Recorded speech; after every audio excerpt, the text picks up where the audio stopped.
On this episode of the Quick Hits podcast, we're delighted to introduce Ron Carson, the Executive Director of Enterprise Applications at Nebraska Medicine. Ron is not just a seasoned team leader. He's a visionary in understanding the critical link between technology and patient care.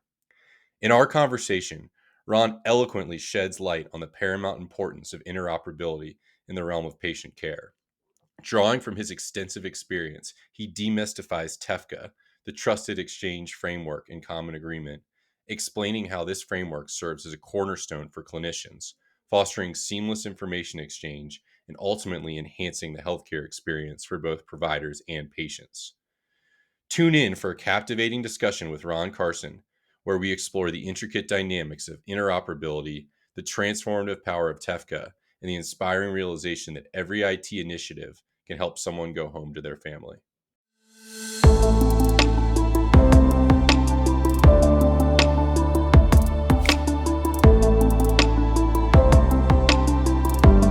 And welcome to another episode of Quick Hits. I'm your host, Ken Booth, joined as always by my co-host, Tyler Smith. Tyler, how's it going this week? Great, Ken. Glad to hear it. Always glad to hear it. This week we are joined by Ron Carson from Nebraska Med. Ron, please tell us a little bit about your background. Hey, good afternoon, guys, and thank you for having me on. So I got my start in healthcare IT pretty early when I was in college. I was an intern at the VA Medical Center in Cheyenne, Wyoming. After that, I spent a couple of years working on the vendor side, installing EHRs for critical access hospital and rural communities. Then 19 years ago, I joined Nebraska Medicine, where I was installing a best of breed emergency department information system before joining IT when they did a big Epic install. And I've spent the last 4 years overseeing all of our enterprise application services at the hospital. Wow, that's awesome. Quite the career. What's your educational background? Where did you get started and how did you get into healthcare? Yeah, it was not necessarily something I was looking for. I went to Hastings College. I had a 4-year computer science degree. And when I was going through that as part of my senior work, I had to do an internship. And the VA Medical Center was just one of the places that was available that I could get that internship through. And to be honest, that was what started me down the road of healthcare. I don't know that I was looking at healthcare technology as the career that I wanted to have, but getting that introduction through the VA, getting to see how the technology worked and how they shared information across VA hospitals all over the country was something that I just thought was really cool. And then I got my first job working for a vendor doing EHR installs. And that gave me a whole new view into how some of this data could be submitted automatically and how they were trying to switch away from paper-based processes to electronic processes. At the time, it was like 837s with insurance claims. And that was funny to me because several years later, when I was at the hospital at Nebraska Medicine, looking back on that, we were trying to create something new and submitting 837s in that software. And now for Nebraska Medicine, like that's old hat. That's just the way that we do business all the time now. So it's been kind of fun getting to go full circle and see some of those changes as I took over a larger group of applications at the hospital. Yeah, that's impressive. And I was thinking, I know you're an expert on interoperability, but we were hoping that you could kind of enlighten our listeners, providing us a brief overview of what interoperability means in healthcare. And then part B to that question is, why is it so important? I think interoperability, just at its most basic, is the portability of data so that it can be viewed, interpreted, or acted on. But more importantly to me, it's not just being able to move data, it's being able to see it inside its native workflow. So meaning I don't believe a physician should have to leave the record that they're looking at to find data that came from another institution. I really think that outside data should appear in line with data that providers are looking at. So that's, in a nutshell, to me, that's portability is what it means when we talk about how data can be interopted. I do think this is really evolving, and I think it's evolving in some important ways. Previously, it was just getting data to another EHR. Now it's a little bit more than just getting it to another EHR. Now it's how can that data maybe make it into a data lake and become part of decision support when you compare patient records from patients who have similar presentations. So yeah, it's much more than just getting it from one EHR to the next. And I think it's a big deal that we keep working on healthcare interoperability. Nebraska Nebraska is interesting. We are a 500-mile wide state, and the Wow. vast majority of the population is concentrated on the east side of the state. Because of that, there are people who seek care from as far away as 450 miles. And I would like to believe that their physicians could send data to our hospital. Our hospital can see that in line as if that patient were here and they were looking at their own native electronic health records, and then be able to send information back. And that helps the whole continuity of care. The continuum can be improved because lab results can go back and forth, image interpretations can go back and forth, and it does not have to be in some other disconnected workflow from what the patient would see. And honestly, my family still lives in Cheyenne, Wyoming, and I have family in parts of rural Montana. And I want to believe that all of this interoperability means that they can get the same great care in their communities as if they had driven to the rural health centers over here on the eastern side of the state. What changes have you seen over the last decade or maybe even 20 years when it comes to access to better care for those communities? Yeah, I love this question. And, to be fair, I think there's still a long way to go. Mm-hmm. But if we just purely think about this from data moving back and forth, there's often a comparison between healthcare and the banking industry. And while I appreciate the comparison between healthcare and banking, there's not a lot that's changed in accounting over the last 10 years, but there is an awful lot that has changed in the way clinical care is delivered in the last 10 years. And the two concepts are infinitely complex when you look at healthcare as opposed to how you transfer money or do conversions from dollars to euros. So just simply the fact that we could get records moved from one place to another, that's a pretty big deal. If you think about this, 12 years ago, it was very difficult for Nebraska Medicine to get records from one of the other hospitals in the same city. It would have to be either faxed or it'd have to be couriered or picked up, Mm-hmm. or patients would bring paper records with them. So over the last decade, we've seen that shift to where not only can the whole record be sent over portably through a digital format, it now shows up in line in our records. And this is from two health systems that are on disparate EHRs. So that's a pretty big improvement in interoperability by itself if you just consider the fact that two hospitals in the same community using different EHRs can now have discrete pieces of data that goes back and forth. And Yeah. for us, this was really apparent when we were going through the pandemic, because it was important to us to be able to see if patients had had positive COVID tests at other hospitals in the community and then they were being treated at our health system. It was important for us to be able to see if immunizations had been administered to Mm-hmm. these patients, and being able to get those discrete values of being positive for COVID, or the discrete value of seeing that they had gotten their COVID-19 vaccines. That's really important information, especially during that time back in 2020 and 2021. Yeah, Ron, when you talk about the geography of Montana, Wyoming, Nebraska, so I'm curious, how does TEFCA change the landscape in the interoperability space? Here's how I like to think about the way that TEFCA comes in and impacts healthcare. So, the Affordable Care Act is when a lot of the interoperability requirements were introduced.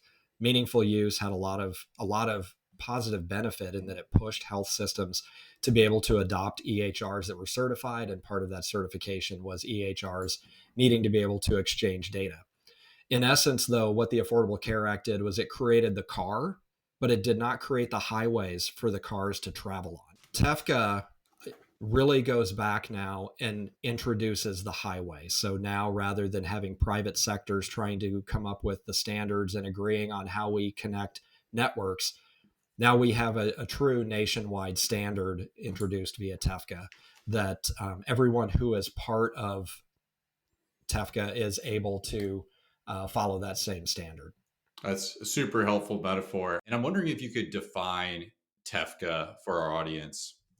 Yeah, so TEFCA is the trusted exchange framework and common agreement, and it is setting a new national standard for how systems can interop and share data between them. Curious on a more localized level, what cutting edge innovations Nebraska Med is doing at this point in time. Oh, this this is a good question, and some of the things that we're really excited about right now is we've got a big precision medicine and genetic screening project that we're doing. We call it the Genetic Insights Project. Um, we are on phase two where we've extended this to our employees, but what we're really trying to do is spend the next 5 years collecting 100,000 samples, so that we can get those samples genetically sequenced and then be able to turn that back around and improve the care for patients in our communities. So it's going to be the CDC tier one findings. So things like BRCA1, it is really powerful. This is one of those things where information really is power. And if you know that you're at higher risk for a breast or ovarian cancer, then you can take decisive action now to improve your potential outcomes in the future. So I think this is something that's really powerful that we're working on, and really proud of our organization as we're trying to improve the health and wellness of people who live in our communities and in our state. Something else that we're doing that's really fun is we've got a project called the Innovation Design Unit. The Innovation Design Unit is going to be an active patient care unit, which makes it unique. There's a lot of other organizations that have got innovation spaces, but ours is going to be an active patient care unit. So we'll be able to trial a new innovation, we'll be able to trial a new care model, and we'll be doing it in real time, seeing what the impacts really are on bedside nurses, as well as just outcomes, being able to track more actively outcomes of projects before we move those into a more general population. One of the other interesting things about TEFCA is it opens up beyond just the EHR integration and also really opens up patients having the ability to connect solutions of their own. So honestly, it puts control in the hands of patients for how their data is going to be used. So it sounds like what you're saying is it's not just going to be HL7 integration with other healthcare organizations. Now, like, are we talking about ways to import or connect, for example, my Fitbit data could now be a part of my medical record and vice versa? Or is it mostly, it's probably just going to be ingesting from any sources that a patient wants, or is there more to it? No, you're on the right track. The idea that the ONC put out is it really was intended to establish a technical floor, meaning that it's the baseline that everyone should be able to adhere to. And then anyone who can connect to a qualified health information network or a QHIN would be able to participate in that data exchange. So that could mean vendors are able to participate in the data exchange, which is both great and it also is really terrifying. Because not all vendors will see themselves as HIPAA covered entities. So how patients are informed of what is being done with their data is going to be one of the larger challenges. But such an important idea to think about who really owns patient data and putting patients in control of it. Yeah, absolutely. I think, thinking back, I know a lot of people saw the blockchain as the answer to that solution, right? Putting patients in charge of their data. But I don't think that have we seen any movement on that front, would you say? Yeah, I mean, what's interesting about blockchain is that it has a lot of promise, but how the distributed register works in a healthcare environment, I think, is a little bit unclear.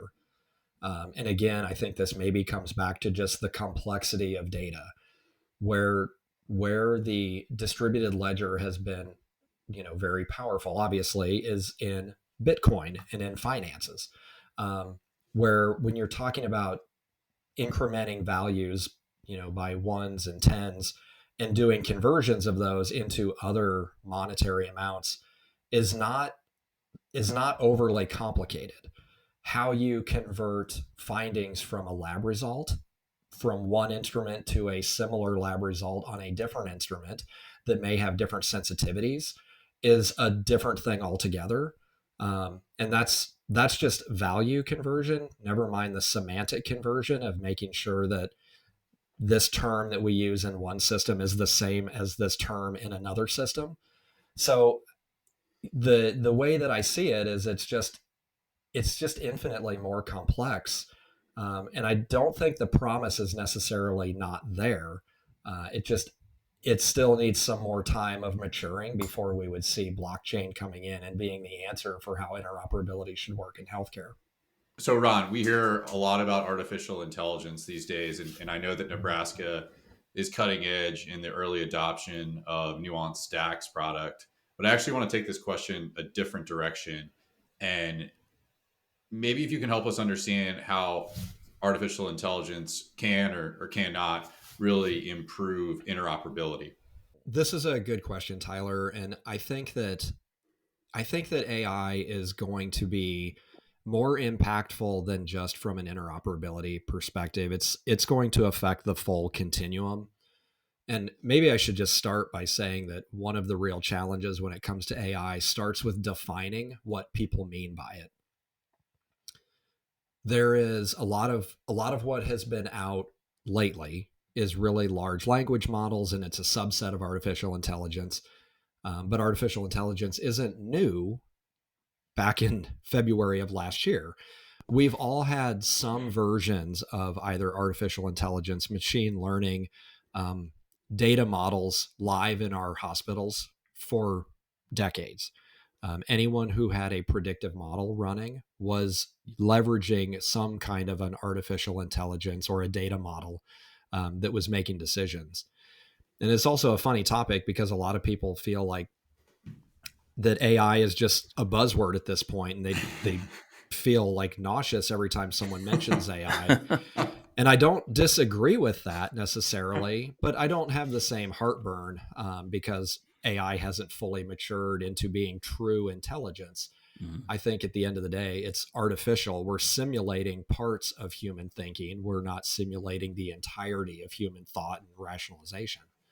Um, so, where do I think it's going to be important when it comes to interoperability? I think there's some really neat things that are possible today where you can take some of the traits for a patient that you're seeing, send that data out to a data lake, and then compare it to other traits of patients who've got similar presentations.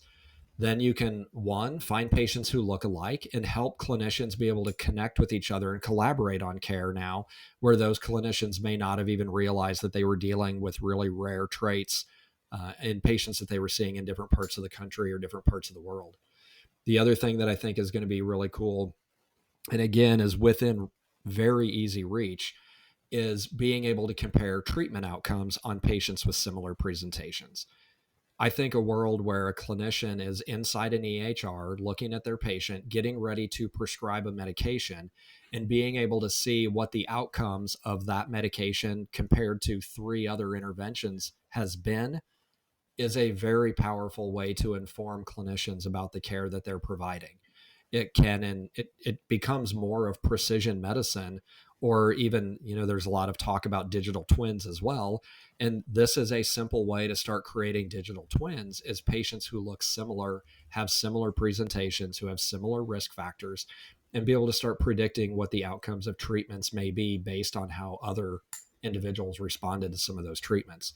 And that's only made possible by having uniform ways of exchanging data, talking about those data points, and then comparing those data points.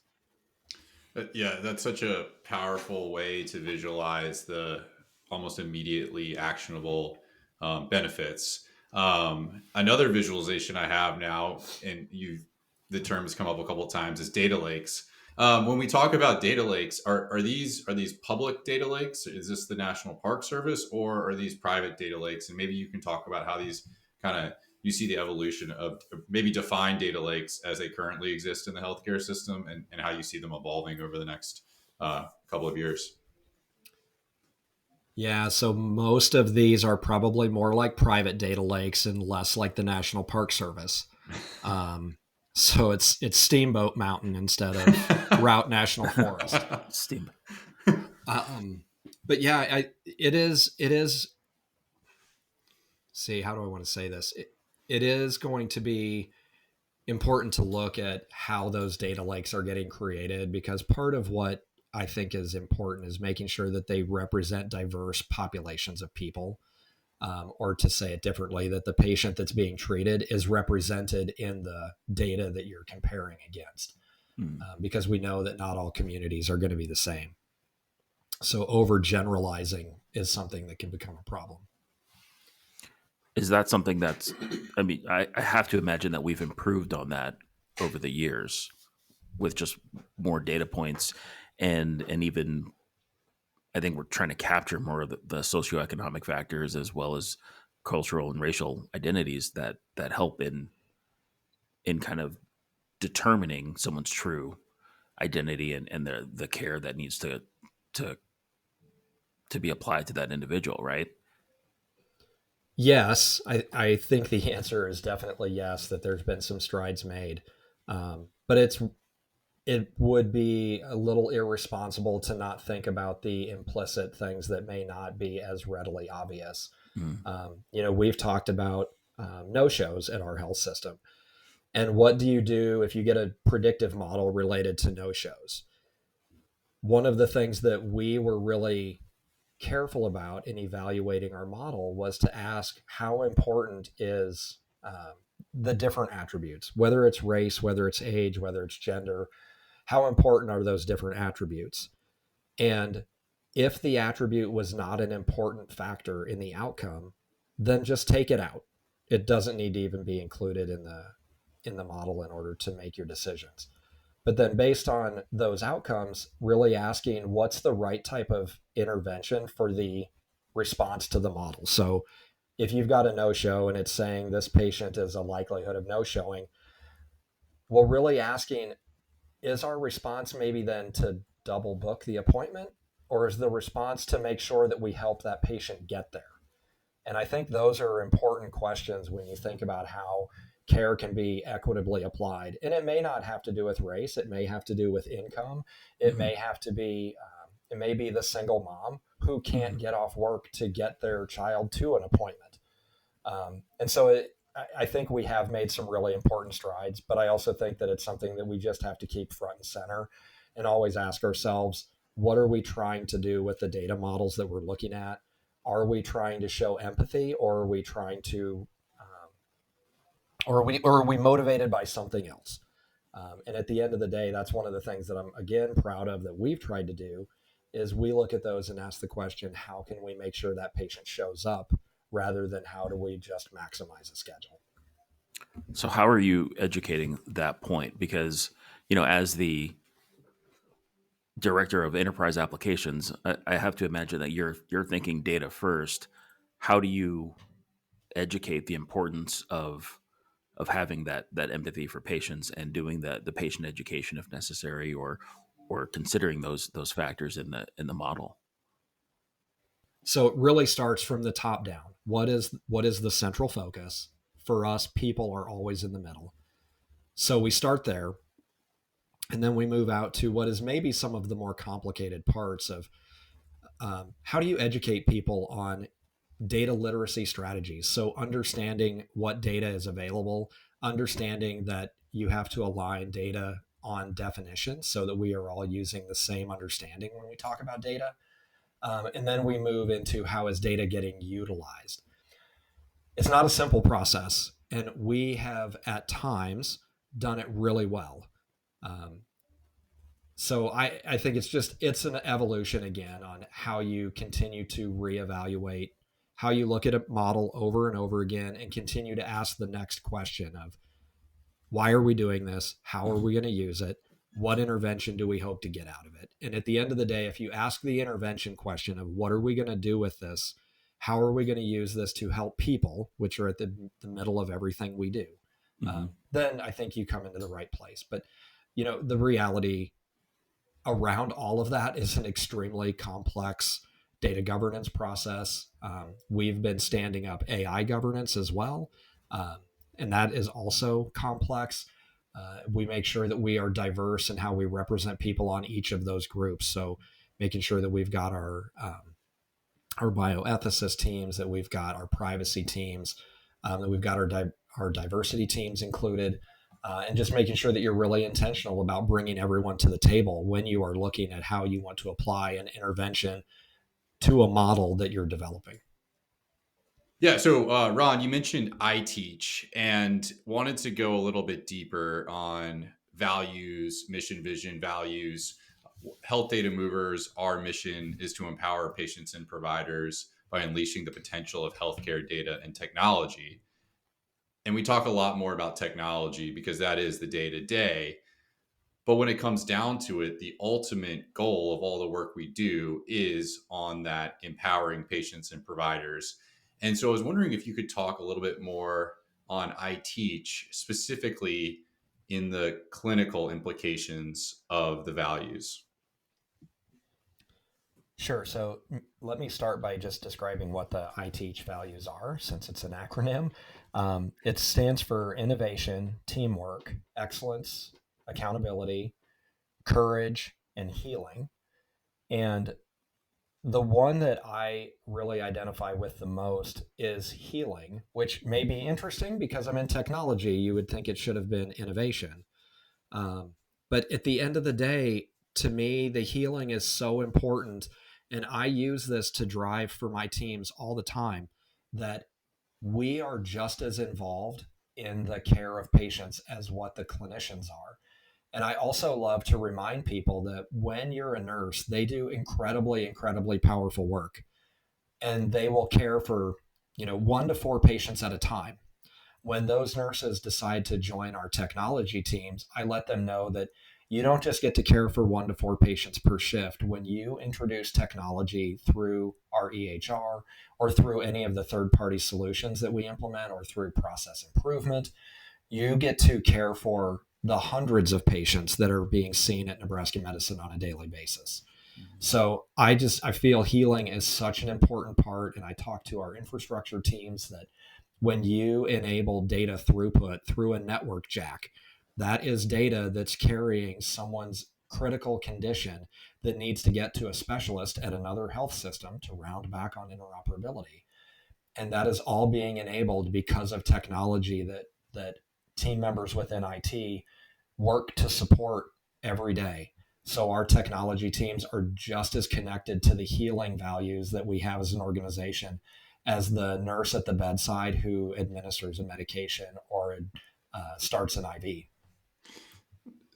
So well said. And honestly, sometimes I wish, you could project images of clinical care in front of the IT staff, although it would probably be a HIPAA violation.